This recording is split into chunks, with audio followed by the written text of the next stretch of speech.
Dear NFL player, I want to let you in on North America's best kept dirty little secret. I made what I believe is a very explosive discovery, and it involves you. No offense, but you are my sample size just to prove my point. Hi, my name is Russ Allen. I authored the book The Missing Wire. The dirty little secret is the utilities are missing a wire on their distribution system, using the earth to return their current back to the substation. The current is skimming the surface of the earth through our homes, our farms, our places of employment, our places of worship, completing the circuit back to the substation in a nanosecond. I will be proving to you that you are being fried by EMF and it is affecting your performance on the field. All across North America, we have a flawed, poorly designed distribution system. North America is missing a wire on the distribution system. Current is leaking off of their system, causing a huge magnetic field. The utilities had an independent company do a study and learn that 60% of their return current is leaking off of their system, skimming the surface of the earth, making the connection back at the substation. I sued our power company back in Green Bay, Wisconsin. It was a month-long trial. The judge allowed us to log their system, and 80% of the high voltage return current was missing on the wire.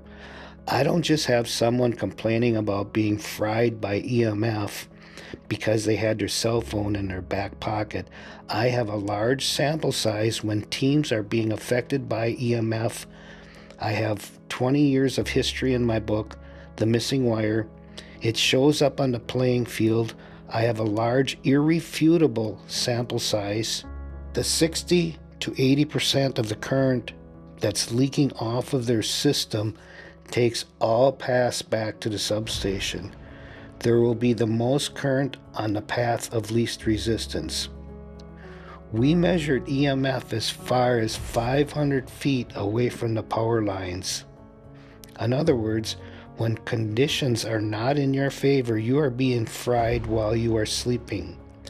Once they bond that ground wire to the wire that takes the current back to the substation, using one wire for two purposes, they lose control of their current, exposing you to 60 cycle AC current, which can be flowing through your body, plus at the same time exposing you to electrical magnetic fields.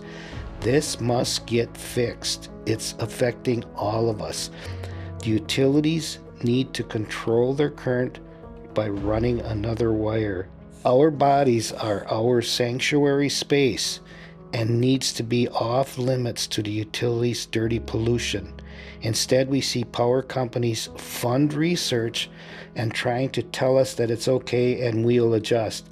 Someone got paid handsomely to say that because the utilities lost control of their electricity.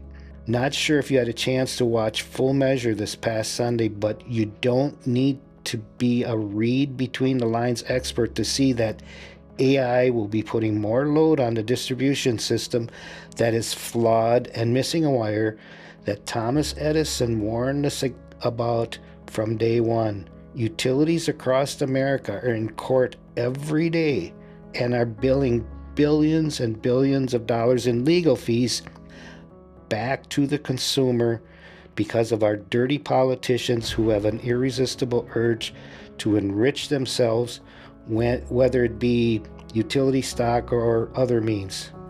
Many dollars spent on funding research which would not be needed if they were not missing a wire on their distribution system. Utilities waste a lot of cash, and when they run low on cash, go back to the commissions of our states and ask for more and never seem to get denied. It raises the question, is the commission of our states in the pockets of the utilities also? We all could be paying much, much lower rates if this waste was not going on. Much more on Levi Stadium, how it could not have been built in a worse spot than it is. Much more on corrupt levels that harm us.